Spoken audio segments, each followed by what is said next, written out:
Two children slip into danger no one dares to face, until one woman risks everything to act. But what she doesn't know about their family will change the meaning of her courage forever. Thank you so much for watching and for all your comments. Let me know at the end if you liked the story, and where you're watching from and why you're following this.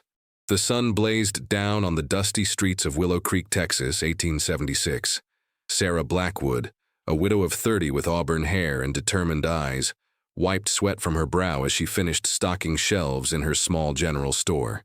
Unlike most women in town, she ran her business alone, earning both respect and suspicion from locals. "Miss Blackwood, we need more sugar," called Martha, her assistant, a young girl of 16 with freckles scattered across her nose. "I'll check the storeroom," Sarah replied, adjusting her simple dress as she stepped into the back room.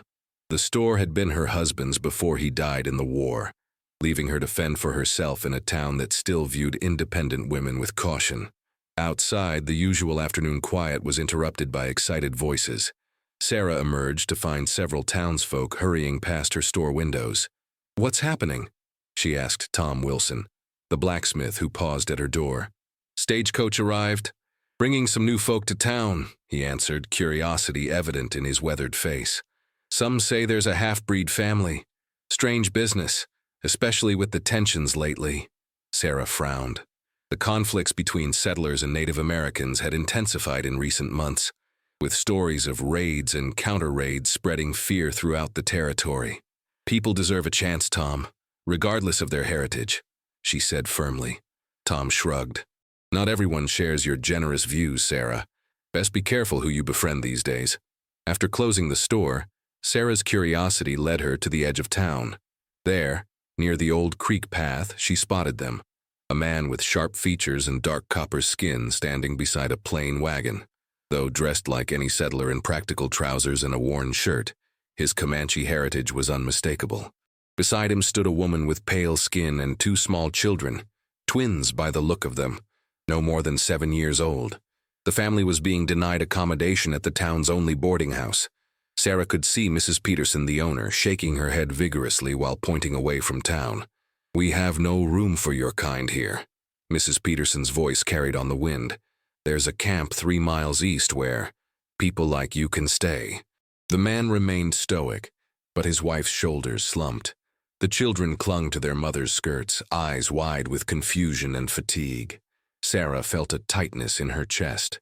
She had experienced prejudice as a woman alone, but nothing like this outright rejection. Before she could reconsider, she was walking toward them. "Excuse me," she called. The family turned to her, wariness in their expressions. "I'm Sarah Blackwood. I own the general store in town. I have a small room above my shop that isn't being used. You're welcome to it while you find your bearings." The man studied her with intense dark eyes. "Why would you help us when others won't?" "Because I know what it's like to be judged unfairly," she answered honestly. "I'm a widow running a business alone. Some folks here think that's nearly as improper as—" She hesitated. "As being Comanche?" He finished, a hint of bitterness in his voice. "I'm Thomas Swift River," he finally said. "This is my wife, Hannah, and our children, Lily and James." Hannah stepped forward, relief washing over her tired face. "Thank you, Miss Blackwood. We won't forget your kindness." As they gathered their belongings, Sarah noticed several townspeople watching from a distance, disapproval evident in their stares. Sheriff Davis approached, his hand resting casually on his holstered gun. "You sure about this, Sarah? Taking in Indians isn't going to make you popular." "He's half Comanche, his wife is white, and those children are exhausted," Sarah replied firmly. "And since when do I make decisions based on popularity, Sheriff?" Davis sighed. "Your funeral, ma'am. Just don't come crying when your customers start shopping elsewhere." That night, after settling the family in the modest room above her store, Sarah sat alone in her small kitchen. The room felt different, knowing there were people above, the floorboards occasionally creaking with movement. It had been years since she'd shared her space with anyone. A soft knock on her door startled her. It was Hannah, holding a small bundle. "I noticed your pantry was low on herbs when we passed through," she said softly.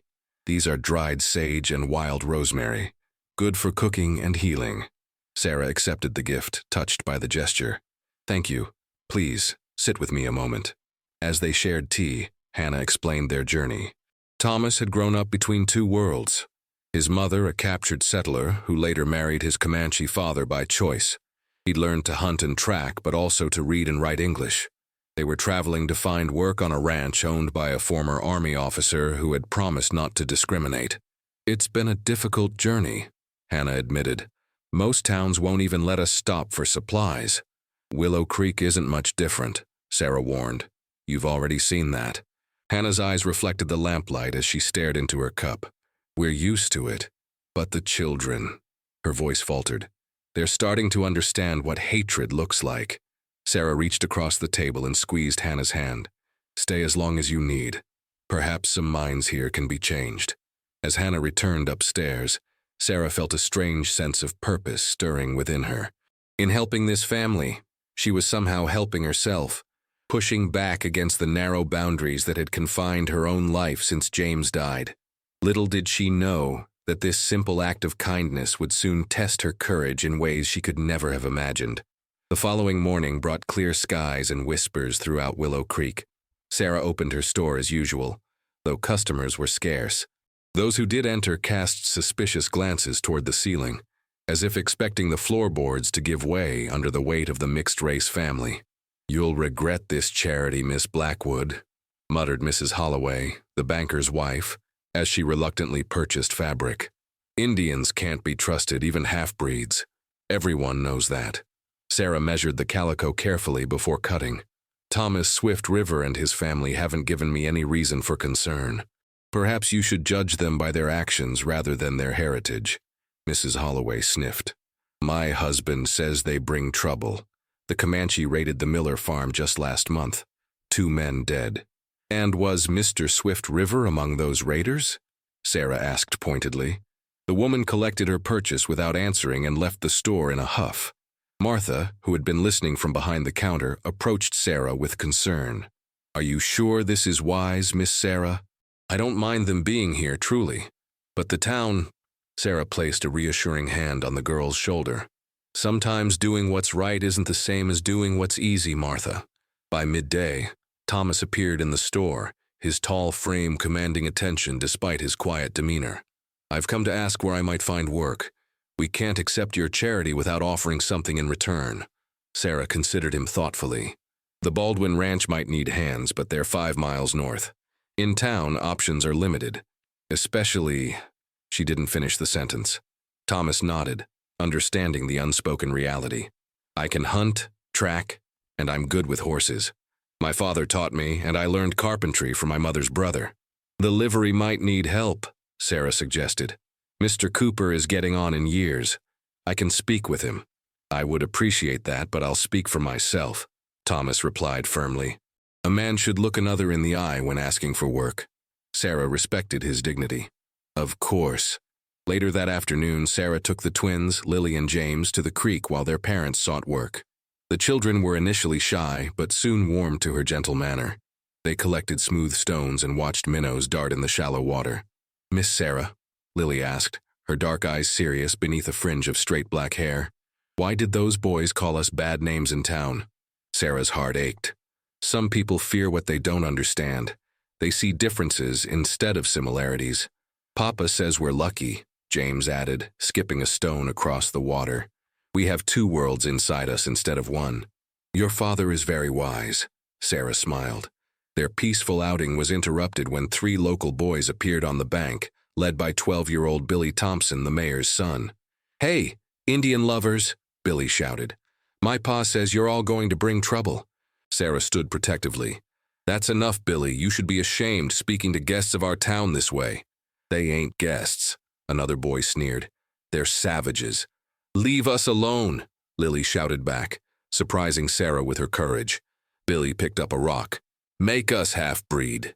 Before Sarah could intervene, a stone flew past, narrowly missing James. The twins instinctively moved behind Sarah as more rocks followed. One struck Sarah's arm, causing her to wince in pain.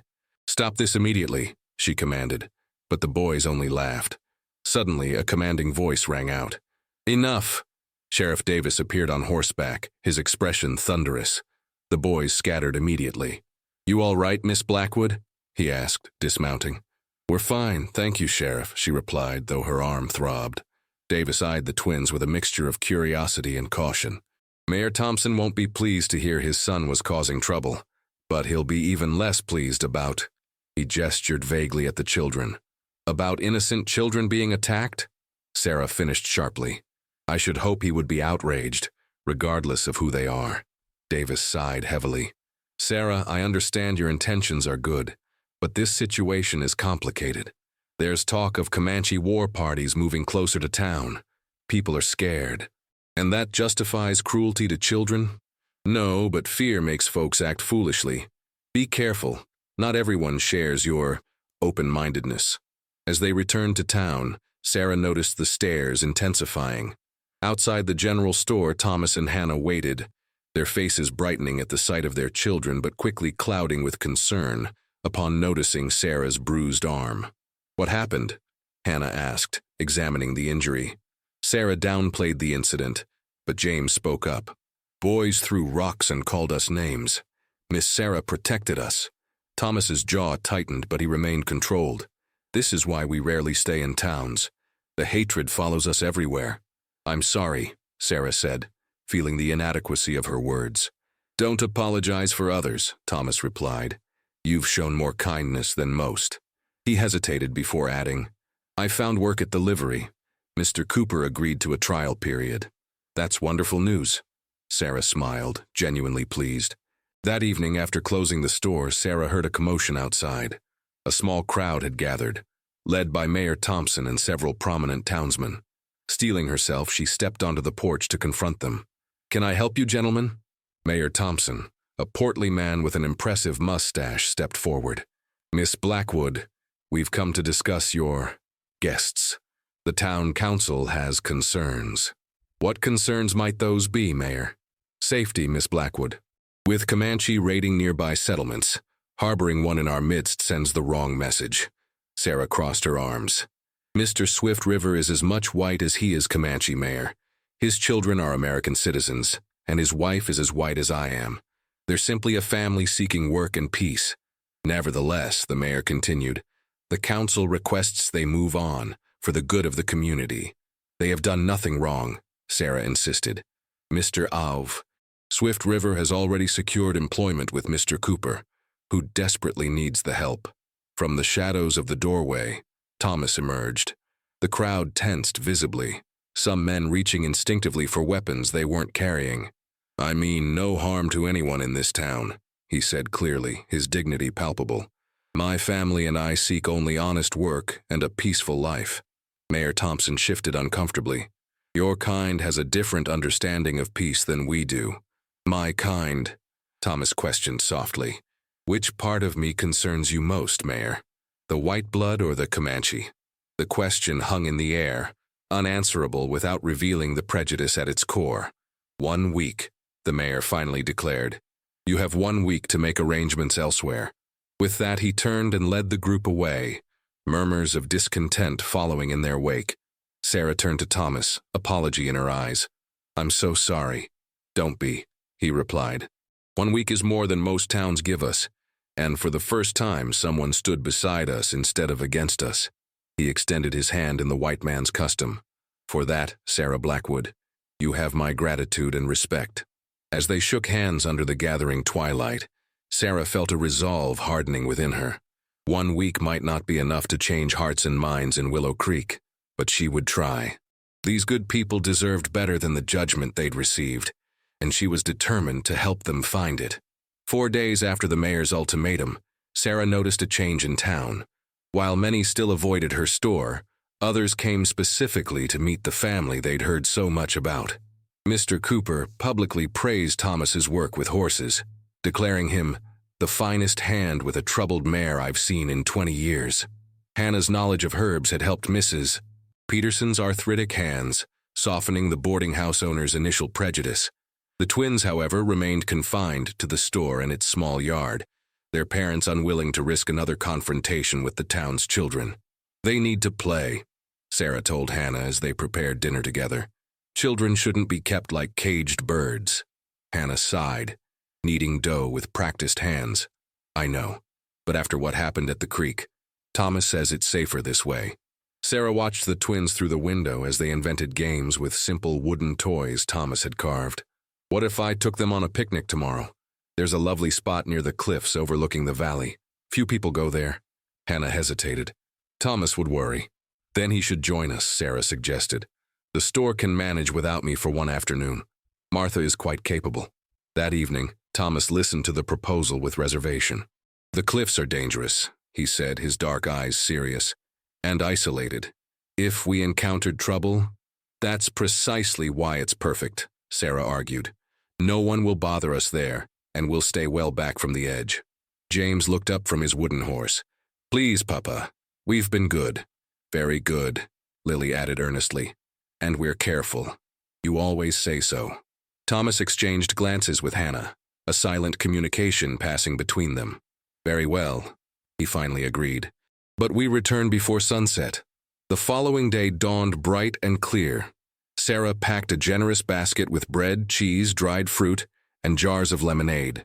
They set out after the morning rush, taking a little used path that wound behind the town and up into the rocky hills beyond. The climb was moderate but rewarding. From the plateau near the cliffs, they could see for miles across the plains, the town of Willow Creek looking like a collection of children's toys in the distance. It's beautiful, Hannah breathed, the tension visibly leaving her shoulders. Thomas stood slightly apart, scanning the horizon with practiced eyes. Sarah noticed how he positioned himself between his family and potential danger, a habit born from years of caution. The children, however, quickly forgot such worries. They spread the blanket, arranged the food, and soon were laughing as they had not done since arriving in Willow Creek. After eating, Thomas surprised them all by producing a small wooden flute from his pocket. The melody he played was haunting and sweet, drifting across the open space like a living thing. My father taught me, he explained between songs. Music speaks when words fail. It's lovely, Sarah said, genuinely moved. What does this song say? Thomas's expression softened. It speaks of the sky, the earth, and the space between where all creatures dwell together. No divisions, no territories. A world that doesn't exist, Hannah added quietly. But could, Sarah replied. As the afternoon progressed, the twins grew restless and asked to explore. Thomas allowed them to collect interesting rocks and plants, but with strict boundaries, stay within sight and well away from the cliff edge. Sarah walked with Hannah, learning about her life before meeting Thomas. She had been a schoolteacher in St. Louis, the daughter of a professor who had taught her to value knowledge over prejudice. I met Thomas when he guided our wagon train west, Hannah explained. My father hired him personally, impressed by his knowledge of both worlds. Others complained, but father insisted. It couldn't have been easy choosing to marry him, Sarah observed. Hannah's smile was bittersweet. The heart doesn't always choose the easy path, but I've never regretted it, despite everything.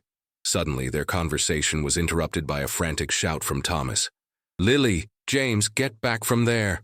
Sarah turned to see the twins near the cliff edge, apparently examining something interesting in the rocky soil. Thomas was already running toward them, his face taut with fear. What happened next seemed to unfold in terrible slow motion. A section of the cliff edge, weakened by recent rains, crumbled beneath the children's weight. Lily screamed as she began to slide down the eroding slope toward the sheer drop beyond. James, instinctively reaching for his sister, lost his footing as well. No! Hannah's cry tore through the air as she ran forward. Thomas reached the crumbling edge first, throwing himself down to grab for James's outstretched hand, catching it just as the boy slipped over. But Lily had already slid further down, clinging to a jutting rock on the cliff face, her small body dangling precariously over the 100-foot drop. Help her! James screamed as his father pulled him to safety. Without hesitation, Sarah rushed to the edge, scanning for a way to reach the terrified child. She spotted a narrow ledge about 4 feet below the rim that seemed to extend toward Lily's position. Hold on, Lily, she called, kicking off her impractical shoes and gathering her skirts. I'm coming for you. Sarah, no, Thomas shouted. It's too dangerous. But Sarah was already lowering herself over the edge, feeling for the ledge with her stockinged feet. Finding purchase, she pressed her body against the cliff face, inching sideways toward the sobbing child. Look at me, Lily. she called steadily, though her heart hammered wildly. Just keep looking at me. The ledge narrowed as she moved, loose rocks skittering down the cliff face into the void below. Sarah forced herself not to look down, focusing entirely on the little girl whose fingers were visibly slipping from their tenuous hold. I'm scared, Lily whimpered.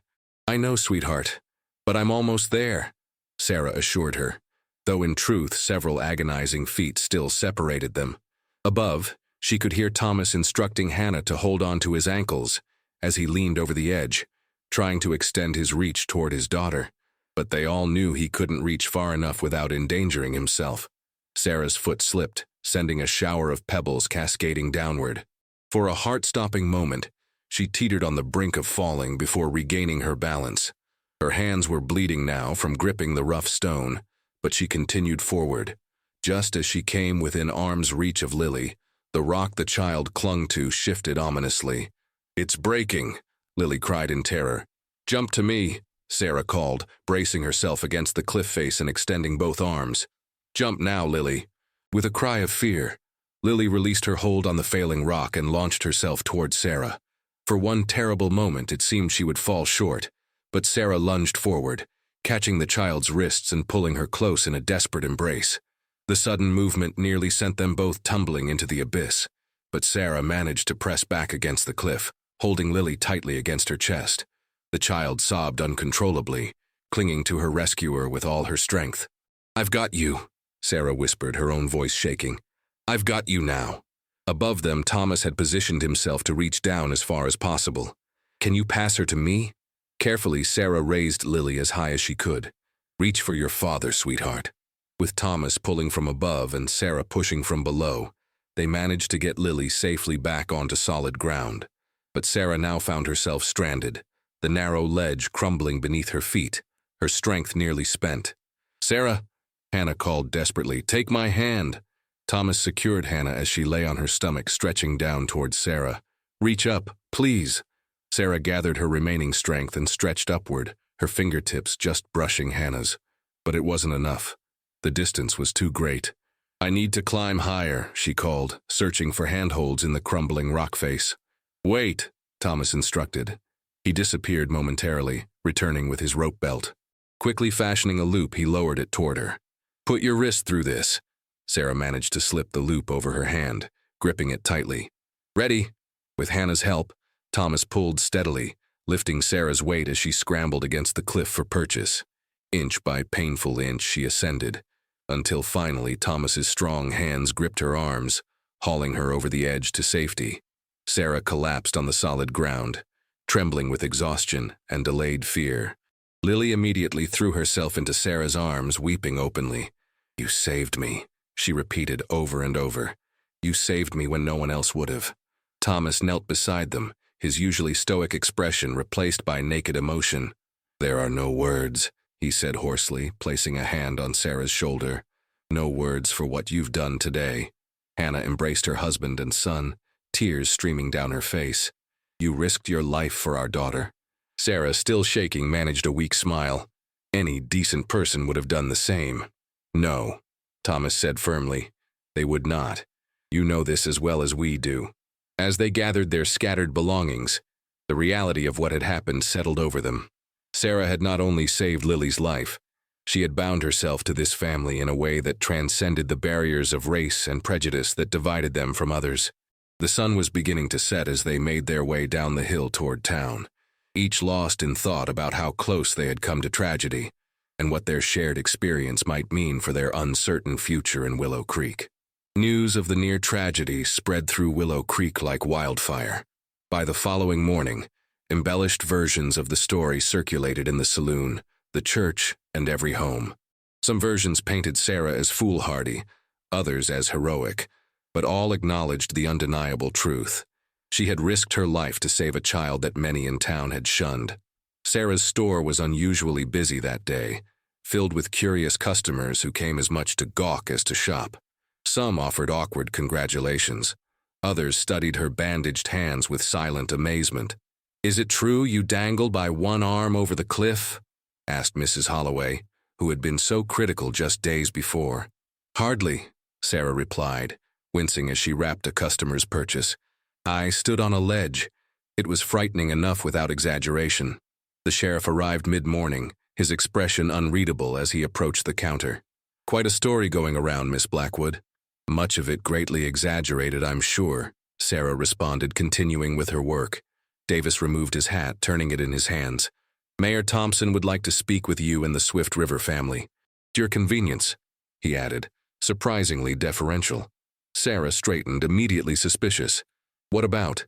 Their deadline isn't up for 2 more days. I believe that's part of what he wishes to discuss, the sheriff replied carefully. He'll be at his office until noon. After he left, Thomas emerged from the storeroom where he'd been helping with inventory. His face betrayed concern. What do you think he wants? Hannah asked, joining them with the twins in tow. Both children stuck close to their parents, still shaken by yesterday's events. Sarah considered for a moment. I'm not sure, but I think we should find out. Together. The mayor's office was situated in the small town hall, a modest building that also housed the jail and courthouse. As they approached, Sarah noticed several town council members entering ahead of them. This wasn't to be a private meeting then. Inside, Mayor Thompson sat behind his desk, flanked by the council members and Sheriff Davis. He rose when they entered, an unexpected gesture of respect. Miss Blackwood, Mr. and Mrs. Swift River, children, please be seated. He indicated the chairs arranged before his desk. Once they were settled, the mayor cleared his throat. I've asked you here to discuss recent events and reconsider certain decisions. Sarah tensed, preparing for another confrontation. Thomas's expression remained carefully neutral, though she noticed his hand protectively covering Hannah's. Yesterday's incident has caused considerable reflection among the council, Thompson continued. Miss Blackwood's actions were, he hesitated, extraordinarily brave. She saved our daughter when no one else would have tried, Thomas stated flatly. The mayor nodded uncomfortably. Yes, well, that's precisely what we've been discussing. It has come to our attention that perhaps our concerns regarding your family may have been somewhat hasty. Sarah could hardly believe what she was hearing. She glanced at the council members, noting their chastened expressions. Are you saying you've changed your minds about asking us to leave? Hannah asked directly. The mayor shifted in his seat. The council has voted to rescind that request, yes. Provided, of course, that Mr. Swift River continues his employment and you all abide by town laws. Thomas leaned forward. Why the change of heart, Mayor? A child's life was endangered, yes, but your concerns about my heritage haven't changed. A newcomer stepped forward from the corner of the room. Sarah recognized him as Colonel Brandon, a retired Army officer who owned the largest ranch in the county. He was respected, even revered, for his fair dealings and military service. If I may, Mayor, Brandon said, his authoritative voice filling the room. I requested to join this meeting for a specific purpose. The mayor nodded permission. Mr. Swift River, Brandon addressed Thomas directly. I understand you're experienced with horses and have knowledge of the surrounding territories. Thomas nodded cautiously. I am. My foreman speaks highly of your work at the livery. I've been looking for someone with your skills to help manage my horse breeding program and assist with boundary patrols. Brandon's gaze was direct, assessing. The position includes housing on the ranch property for you and your family. A stunned silence followed his offer.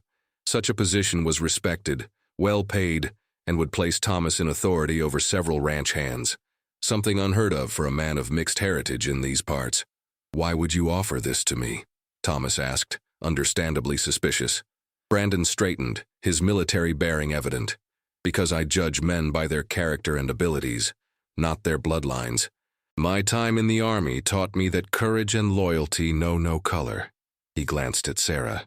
And because Miss Blackwood's actions yesterday reminded everyone in this room what true character looks like.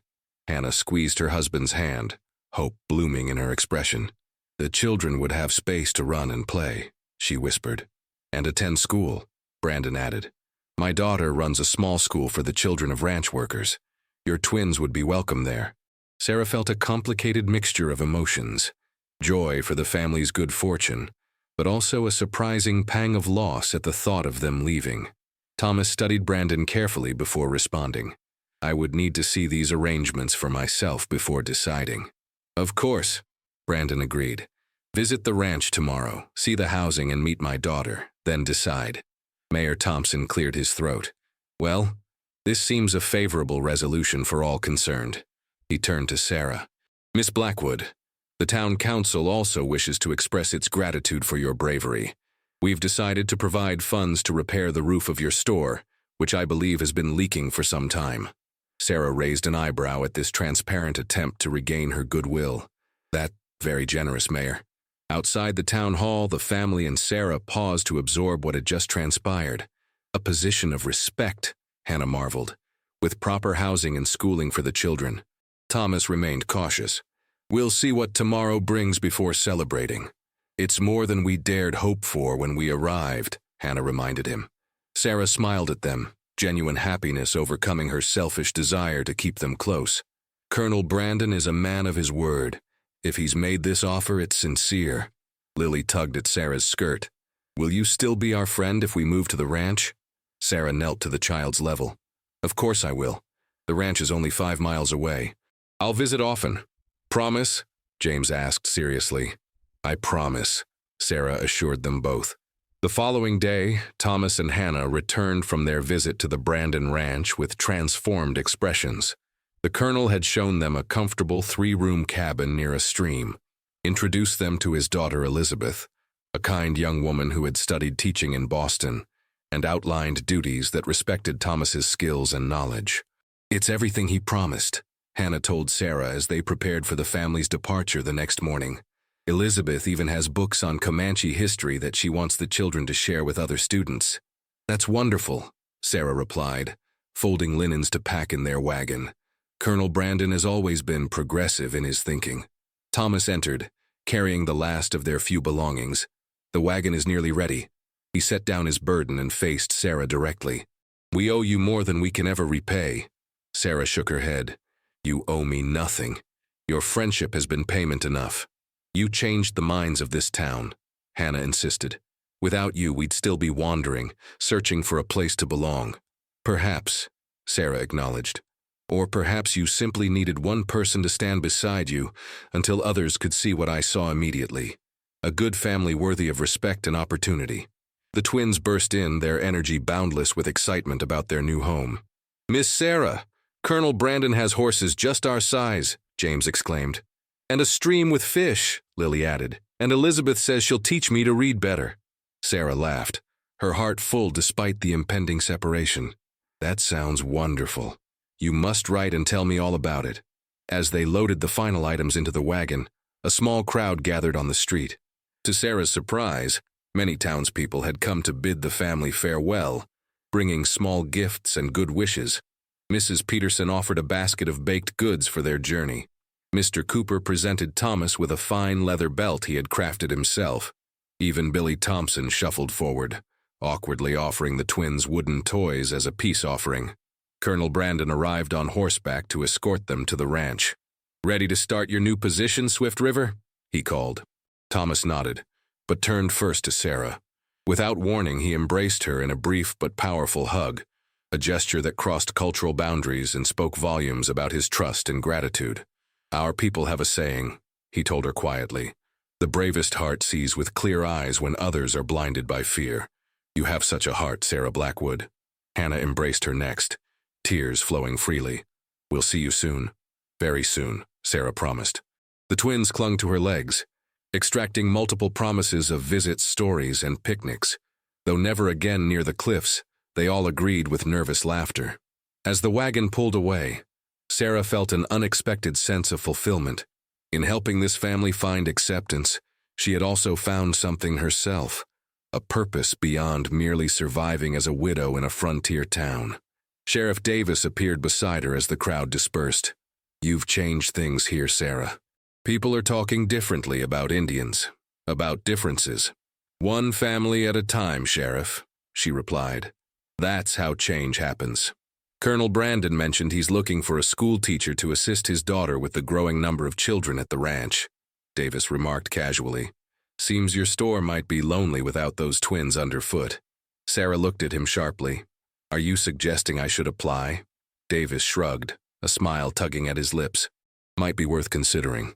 Town's changing, but some folks still have a ways to go. Meanwhile, those children clearly adore you. The idea took root instantly, spreading warmth through her chest. Her store had been her anchor after losing James, but perhaps it had served its purpose in keeping her safe until she was ready for something more. 2 weeks later, Sarah stood on the porch of her new cabin at the Brandon Ranch, watching Lily and James race across the open field toward the schoolhouse where she would soon teach alongside Elizabeth Brandon. In the distance, Thomas worked with the ranch horses, his expertise already earning him respect among the cowboys. Hannah approached, carrying a basket of fresh eggs. "Having second thoughts?" she asked, noting Sarah's contemplative expression. Sarah shook her head, smiling. "No. For the first time in years, I'm exactly where I'm meant to be." "Because you saved Lily?" Hannah asked. "No," Sarah replied thoughtfully. "Because in saving her, I also saved myself. I remembered what it means to live fully, not just exist." Together they walked toward the schoolhouse where new beginnings awaited them all. A family no longer defined by what made them different, but by the courage and compassion that had brought them home.